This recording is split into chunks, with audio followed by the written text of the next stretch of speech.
गुरुदेव, आपके चरणों में कोटि-कोटि प्रणाम। गुरुदेव भगवान, हमने संसार में जिनको अपना आश्रय मानकर जीवन साथी के रूप में वर्ण किया और जीवन समर्पित कर दिया, उन्होंने ही जब हमें ठुकरा दिया और जीवन की मझधार में बिल्कुल अकेला छोड़ दिया, इतना सब होने पर भी उनके प्रति अति मोह, आसक्ति खत्म होकर सिर्फ़ और सिर्फ़ श्री जी के चरणों में कैसे लगे? एक बार मार्कंडेय जी के आश्रम के पास सुरथ नाम का एक वैश्य और एक राजा दोनों आपस में मिले। तो राजा से पूछा, आप जंगल में यहाँ कैसे? कहा, मेरा राज्य छिन गया है, पर मैं वही राज सिंहासन, वही राजमहल, वही रानियां, ये हमारा चिंतन नहीं जा रहा है। मुझे राज्य मिले इस बात के लिए तो मैं दुखी नहीं, पर मैं अपने परिवार को नहीं छोड़ सकता। और रोने लगा। फिर पूछा, आप क्यों इधर जंगल में? तो उनका, मेरे बेटे ने मुझे पीट के निकाल दिया, सारी संपत्ति छीन ली, पर मेरा मन उसी के लिए तड़प रहा है। वो भले मुझे पीटे, पर मैं अपने बेटे, बहू, परिवार को नहीं छोड़ सकता। बोले, तो बड़ी विचित्र हम दोनों की दशा है कि वो हमें छोड़ रहे हैं, हमें ठुकरा रहे हैं, और हम उनके लिए रो रहे हैं। ये क्या है? तो राजा ने कहा, पास में मार्कंडेय जी का आश्रम है, हम लोग उन महापुरुष के पास चलते हैं और अपना निवेदन करते हैं। तो जाके प्रणाम किया और अपनी बात दोनों ने रखी। तो मार्कंडेय जी ने कहा, ये भगवती माया का प्रभाव है। अगर भगवान की ऐसी प्रचंड माया ना हो तो सब परमानंद में मगन हो जाएं। ये माया ही, वो हमें धोखा दे, वो हमें ठुकराए, पर हमारा मोह, हमारी ममता उससे बिलग नहीं होती है। अब उससे हटने का एक ही उपाय है, साधन को हरिभजन है, कै सत्संग सहाय। अगर हम सत्संग सुने तो सुनते सुनते बुद्धि पवित्र हो जाती है और फिर निश्चय होने लगता है। आप जिनके लिए रो रहे हैं, जिनकी बुद्धि पावन हुई, उन्होंने तिरस्कार पूर्वक छोड़ दिया। रत्नावती जी, भक्तमाल में चरित्र है, पढ़ लीजिए। रत्नावती जी पूरे रानी के जैसे सुख होते हैं वैसे ही रानी थी, वैसे ही सुख में मगन थी। कोई हरि भक्ति, कोई भजन, कुछ नहीं। और राजा भी अत्यंत प्यार करते थे। पर दासी, वो वृंदावन आती थी और संतों का संग करती थी, सत्संग। तो उसके हृदय में गोविंद के चरणों में प्रीति उत्पन्न हो गई। वो रानी के कभी पैर दबा रही होती तो एकदम बोल पड़ती, हा कुंज बिहारी, हा गोविंद। तो रानी सावधान होकर देखती, तू रहती तो मेरे संग है, मेरी निजी दासी, अंग सेवी। ये कौन है कुंज बिहारी, कौन है गोविंद? किससे तू प्यार करती है? आज तक मुझे नहीं बताया। हमारे यहाँ की दासियां तो आजीवन समर्पित अंग सेवी होती हैं, ये क्या? तो मुस्कुरा दी, बोली, महारानी आप अन्यथा मत समझना, ये कोई व्यक्ति नहीं हम जिससे प्यार करते हैं। नहीं नहीं, तू पूरी बात बता दो, मत सुनो, मत सुनो, नहीं किसी काम के नहीं रह जाओगे। और रो पड़े। भगवान का जो प्यार होता है ना हृदय में, वो अलग कोटि का होता है। वो बस मत पूछो, आप मत पूछो। अब तो और आकर्षित हुई, नहीं नहीं आप बताओ ना। तो जब बैठ करके भगवत चर्चा, उनकी रूप माधुरी, गुण माधुरी, वो तो इतना उसके हृदय में अच्छा लगा कि पैर दबाने से हटा के सिराने बैठा लिया। देखो तुम अब वहां नहीं, अब यहाँ बैठ के केवल हमें प्रभु की बात सुनाओ। इतना रंग चढ़ा कि हृदय विकल हो, उनका कैसे दर्शन हो सकते हैं? गोविंद के कैसे दर्शन हो सकते हैं? बिहारी जी के कैसे दर्शन हो? तो उनका, महारानी जी एक ही उपाय है, यदि प्रगट में संतों का संग किया जाए तो निश्चित संत सभा में गोविंद छुपे रहते हैं, वो जरूर कृपा करेंगे। तो रानियों कहीं जा तो सकती नहीं, तुम ऐसा करो, बगल में एक भवन तैयार करवाओ संत सेवा के लिए, और संतों को बुलाओ, और हम स्वयं बनाएंगे, संतों को पवाएंगे, उनके श्रीमुख से भगवत चर्चा सुनेंगे। उस समय दिल्ली में बादशाह के समीप विराजमान थे माधो सिंह, उनके पति का नाम था। अब रानी का हुक्म, महल के निर्माण हुआ, पास में संतों, और खिड़की से वो दर्शन करती, फिर सुंदर भोग पधराती, जाके सब संतों को पवाती। ये जब सूचना पहुंची राजा के पास, बिना हमारे आदेश के संत निवास बन जाना, संतों के बीच में, रानी को ऐसे कोई सहज थोड़ी देख सकता, जाना सब। तो हुक्म कर दिया, बिल्कुल नहीं, संतों के समीप जाना बंद, ये सब बिल्कुल, क्योंकि एक राज मर्यादा होती है ना। और कुछ कठोर शब्द कहे। तुरंत नाई को बुलाया, अपना मुंडन कराया और संतों के बीच में बैठ गई। बोले, आज से राजअन्न का त्याग। अगर मैं कहीं रानी हूं, कहीं भी किसी भी अंग में, मैं उसे रानी नहीं रहने दूंगी जो मुझे संत और गोविंद से दूर कर दे, कदाप। ये जब सूचना पहुंची को तो मुड़ मुड़ा के बैठ गई सन। तो सोचा, ये तो मतलब भारी का भारी अपमान, इससे ज्यादा क्या हो सकता है? अगर मैं मारता हूं तो प्रजा विरोध में हो जाएगी, इसलिए इसको मारना तो है। बोले एक जंगली सिंह लाओ और छोड़ दो, तो संतों को, रानी को, सबको मार डालेगा वो। ऐसा ही किया गया। सैनिकों ने जैसे चारा रख के, बकरा आदि रख करके पिंजड़े में सिंह को बंद करके लाए और दरवाजे पे को, वही दासी जो उनकी गुरु थी, वो आरती की सामान दे रही थी और पूजन की थाल लेकर वो ठाकुर जी का श्रृंगार कर, दासी ने कहा महारानी सिंह, जो ही पिंजरा से खुला गया तो ऐसे मुड़ी, उनका सिंह नहीं नरसिंह, भगवान पधारे, थाल लेके, सिंह ऐसे जैसे कोई गाय ना, सीधी गाय हो, ऐसे करो, तिलक लगाया, आरती की, प्रणाम किया, ऐसे सब देखते रह गए। फिर लौटा सिंह को मारी छलांग, तो जो ऊपर बालकनियों में खड़े देख रहे थे ना मान सिंह के आदमी, फाड़ के फेंक दिया और गुर्राता हुआ भाग गया।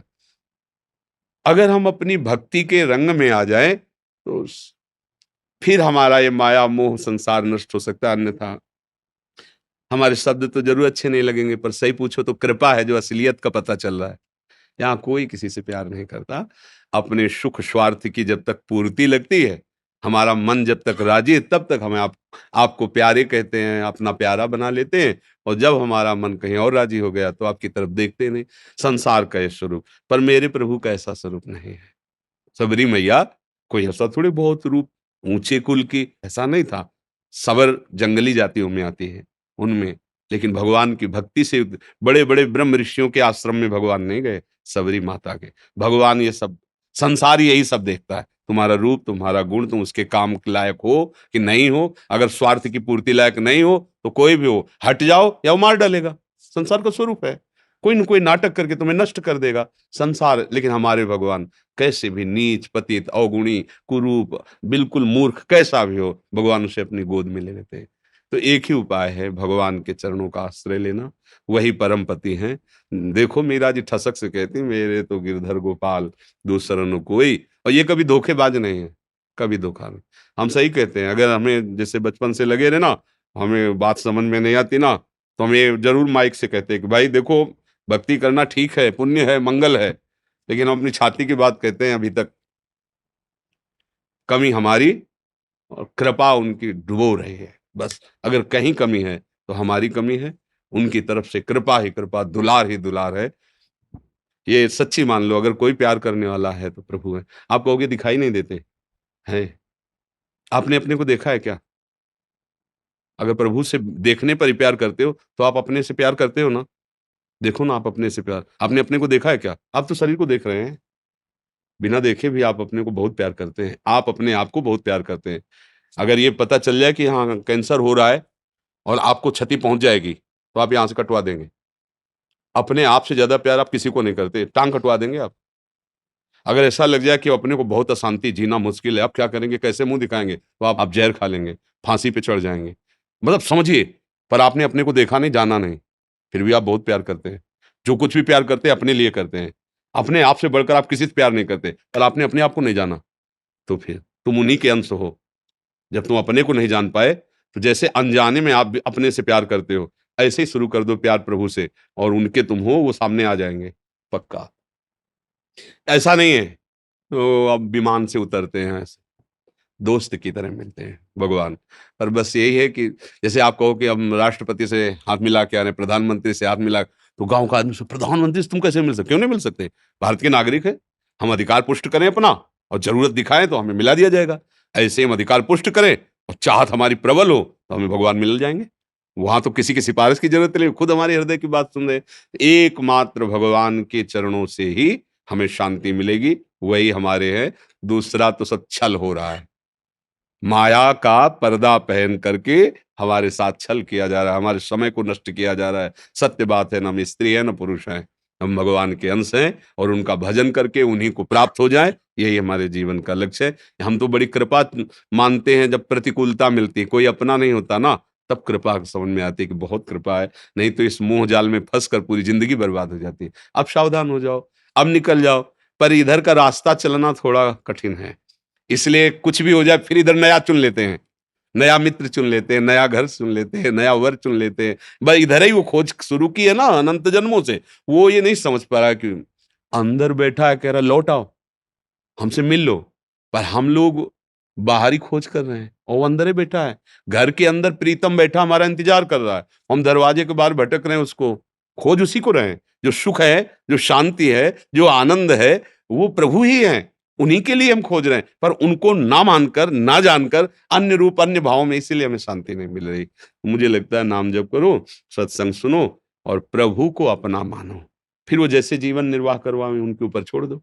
वो चाहेंगे पति रूप में मिल जाएँगे, मित्र रूप में मिल जाएँ, वो जो चाहें, जैसे चाहें, पर अपना जीवन का भार उनको दे दें। ये संसार कपटी और छलिया है। यहाँ कपट और छल ही मिलता है। प्रेम तो कोई भगवत कृपा पात्र जनों को ही समझ में आता है। नहीं तो कहाँ प्रेम? अच्छा, वो कौन-सा मैरिज कहते हैं, लव मैरिज, तो माने प्रेम का विवाह। इससे बढ़िया और क्या बात होगी? भाई पहले तो गाँव में था कि वर दूल्हा को नहीं दे, मतलब वर दुल्हन को नहीं देखा, दुल्हन दूल्हा को नहीं देखा। ऐसा नहीं था कि वो लड़की-लड़का देख के बाद के ब्याह होता हो। ऐसा पहले नहीं था।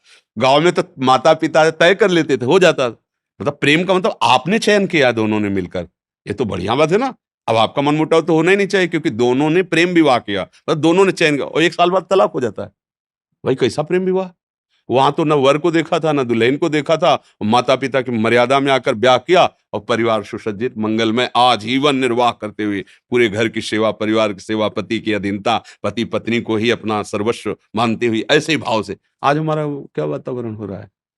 क्या हमारी उन्नति हो रही, क्या अवनति हो रही? अगर पीछे से देखा जाए तो हमारी बड़ी ठीक है, माता-पिता की पसंद थी, आपने खुद पसंद किया ना, तो अब अपनी पसंद का निर्वाह करते जीवन भर दोनों मिलके। ये क्या बीच में, ये क्या? ये प्रेम विवाह है। अरे एक बार प्रेम कर ले तो फिर जैसा है हमारा है, जैसी है हमारी, आजीवन उनका निर्वाह करे, ये भगवान की भावना से पुष्ट होकर चले। ये क्या दलित दुरा है कि आज इससे कल उससे, फिर ये तो पशु वाली चेष्टा हुई। ये मनुष्य वाली चेष्टा, धर्म वाली चेष्टा, प्रेम वाली चेष्टा थोड़ी।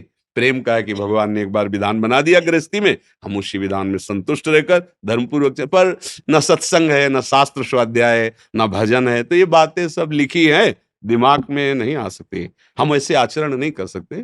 तो भगवान की कृपा से यदि आपको सत्संग समझ में आ जाए, तो भगवान का आश्रय लो, वही मंगल करता है।